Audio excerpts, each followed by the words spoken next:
that, it evolved and developed into shaking oppression, as well as uprising, and that's why this word has developed a negative connotation. Of course, the reporter at that point, just decided to take the shaking off and to portray me as minimizing the historical context of the word, as well as making it seem as if though I defended this organization and the T-shirt for having, this T-shirt.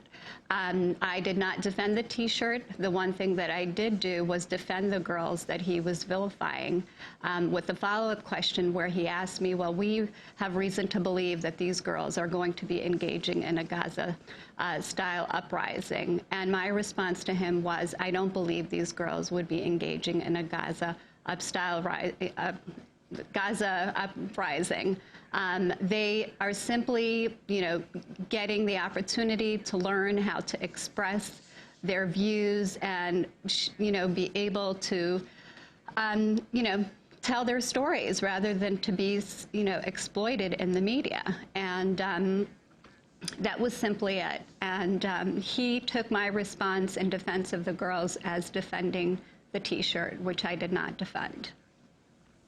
And the role of the other media, for example, the New York Sun, and overall, who you think was behind the major move to have you removed? Well, the New York Sun began simply as early as March by allowing Daniel Pipes to write op-ed pieces, as well as some other writers that they have. And, it was just horrendous to see some of the captions. There was one title of an article by Alicia Colon that read, Arabic school idea is a monstrosity. And towards the end of the article, she basically calls for everyone to take out the torches and circle City Hall.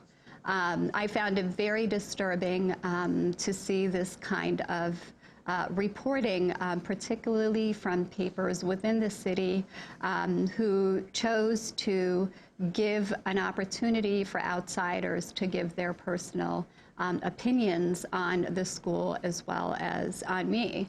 And so, that continued with the New York Sun, and then the New York Post jumped, on the bandwagon over the summer. And this was all really, taken on by a coalition called the Stop the Madrasa Coalition, who Daniel Pipes is actually on their board, and he was able to, collectively find other people in the city and outside of the state to jump on his wagon and venture in this smear campaign against the school and eventually me.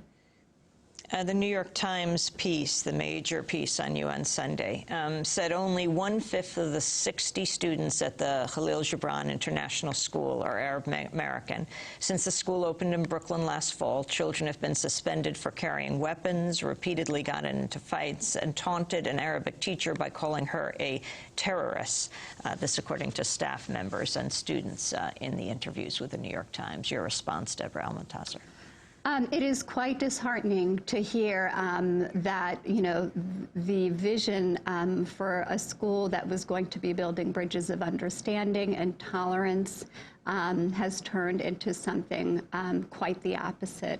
And, it's all systemic, when you take the visionary leader of a school who brought people on board, as well as brought families on board. There were, more families, Arabic-speaking families, that had actually enrolled their children. And upon hearing about my removal, they chose to remove their children. So it's unfortunate that that's happened. But,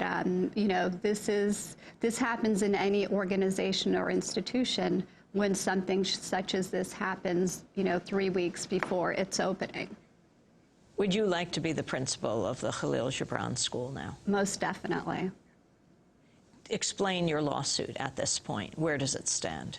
My lawsuit at this point stands it's going to be going for full trial. based on the First Amendment claim. So we are hopeful. I remain hopeful that, the legal system will do the right thing and rule in my favor. And, I'm prepared for the long haul because I'm not just standing up for my own rights, but I'm standing for the rights of Arabs and Muslims across the country. As you can clearly see, the anti-Arab and anti-Muslim sentiment that, is going around this country is quite startling. And, the fact that we're living in a new McCarthy era is quite, fearful for many people. So I hope that my case will certainly set national and international precedents that Arabs and Muslims cannot be treated in this way. The mayor, the city, I should say, the attorneys for the city say they didn't force you out, you quit. Well, of course they're going to say that because that's, their perspective. But I was forced out. The ultimatum was it's either you or the school. And as I said earlier, the school was something that many people were looking forward to. And I wanted to see this historical dream come alive, even at the cost of, making me the sacrificial lamb. Any last words?